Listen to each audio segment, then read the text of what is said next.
गुरुवारी कल्याण डोंबिवली महानगरपालिका अधिकारी, मुंबई महामार्ग प्रदेश विकास प्राधिकरण तसेच विविध पक्षाच्या प्रतिनिधींच्या उपस्थितीत यू टाईप रस्ता रुंदीकरण पाहणी दौरा घेण्यात आला। या पाहणी दरम्यान नागरिकांच्या सोयीसाठी आणि वाहतूक व्यवस्थेच्या दृष्टीने रस्ता रुंदीकरणाची अंमलबजावणी अधिक कार्यक्षम आणि नियोजनबद्ध पद्धतीने व्हावी, तसेच हा रस्ता रुंदीकरणात विस्थापित होणाऱ्या नागरिकांचे पुनर्वसन प्राधान्याने व्हावे अशी आग्रही भूमिका आमदार सुलभाताई गायकवाड यांच्या माध्यमातून मांडण्यात आली।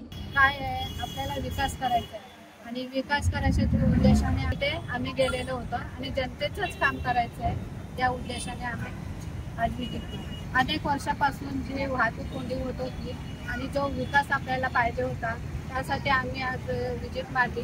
त्याच्यासाठी आम्ही जनतेच्यासाठी आज आम्ही गेलो, कारण संध्याकाळची वेळ असली किंवा सकाळची वेळ असली तर खूप ट्रॅफिक होते आणि त्या उद्देशानं या जनतेला तिथे खूप मोठा दिलासा मिळेल आणि त्यांच्या ज्या माझ्याकडे मागणी असायची की मॅडम थोडा रस्त्याकडे बघा तर तीही त्यांची इच्छा पूर्ण होऊन जाईल, कोंडी पूर्ण निघून जाईल। आज जे आपला यू टाईप रस्त्याचं जे पाणी झाली तिसगाव नाका ते काटेमानिवली ब्रिज ह्या रस्त्यासाठी जे खासदार साहेबांनी 75 कोटीची निधी पास केलेली आहे आणि त्याचा आता टेंडर निघणार आहे, म्हणून महापालिकेचे काही अधिकारी येऊन त्यांनी आज पाहणी केली तिथे आणि जे काही बाधित आहेत त्याच्यात त्यांचाही पुनर्वसन केला जाईल आणि जे आपली लोकसंख्या वाढती आहे त्या लोकसंख्येच्या उद्देशाने आज विकास होणं गरजेचं आहे।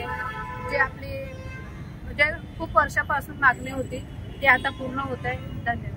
यावेळी शिवसेना शहर प्रमुख निलेश शिंदे, माजी नगरसेवक अभिमन्यू गायकवाड, नवीन गवळी, रितेश खराटे, मंडळ अध्यक्ष विजय, उपाध्यक्ष अभियंता सिंग, अमिताभ सिंग ठाकूर, शहर अभियंता अनिता परदेसी, सहाय्यक नगर रचनाकार सचिन घुटे, प्रभाग क्षेत्र अधिकारी सविता हिले, रमेश चव्हाण, जगदीश कोरे तसेच इतर पदाधिकारी, कार्यकर्ते आणि अधिकारी कर्मचारी उपस्थित होते। सूरज मेलीमनी, जनशक्ती कल्याण।